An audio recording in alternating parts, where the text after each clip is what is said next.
Alhamdulillah wa salatu wa salam ala nabiyyina Muhammad sallallahu alayhi wa sallam. Assalamu alaikum wa rahmatullahi wa barakatuh.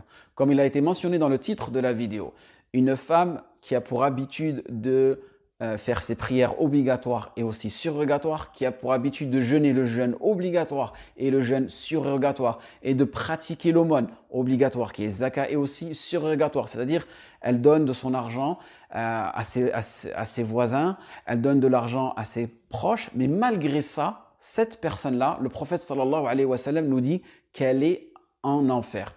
Et devinez la raison. Pourquoi? Pourquoi une personne qui pratique autant d'adoration, elle se retrouve en enfer? Il a été rapporté dans le hadith d'Abi Huraïta radiyallahu anhu, lorsqu'on a demandé au prophète sallallahu alayhi wa sallam, il nous a dit « Hiya min ahli nar ». La raison, vous savez, c'est pourquoi? « Li'annaha tu'dhi jiranaha » parce qu'elle cause du tort avec sa langue, d'accord, à ses voisins.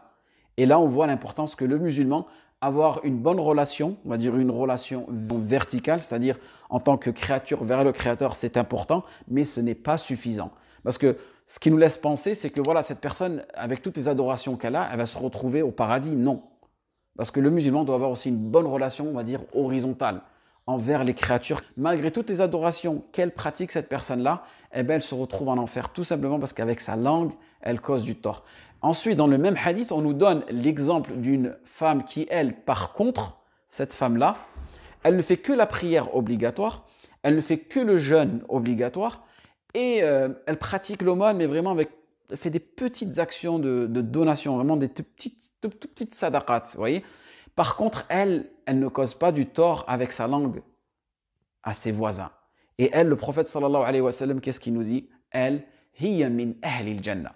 Le hadith, il a été rapporté par Imam Ahmed et aussi par l'imam Bukhari, fil adab mufrad. Et dans ce hadith, on comprend bien qu'une personne qui tout simplement fait les actes obligatoires, mais qui ne cause pas du tort aux musulmans et aux non-musulmans, est bien meilleure qu'une personne qui accomplit des actes obligatoires, bien sûr, et surrogatoires, mais qui cause du tort envers son entourage, envers ses voisins. Et ici aussi, on voit la dangerosité de la langue, que le musulman, voilà, il doit essayer de contrôler sa langue au maximum, car ce petit muscle qu'on n'arrive pas à contrôler peut être une raison pour laquelle on peut se retrouver en enfer. Et aussi, dans ce hadith, on peut en tirer certains enseignements que le musulman, Yawm al-Qiyamah, il peut avoir beaucoup de hasanat, mais s'il a causé du tort à différentes personnes, ces personnes-là, elles peuvent lui retirer ses hasanat et se retrouver en enfer.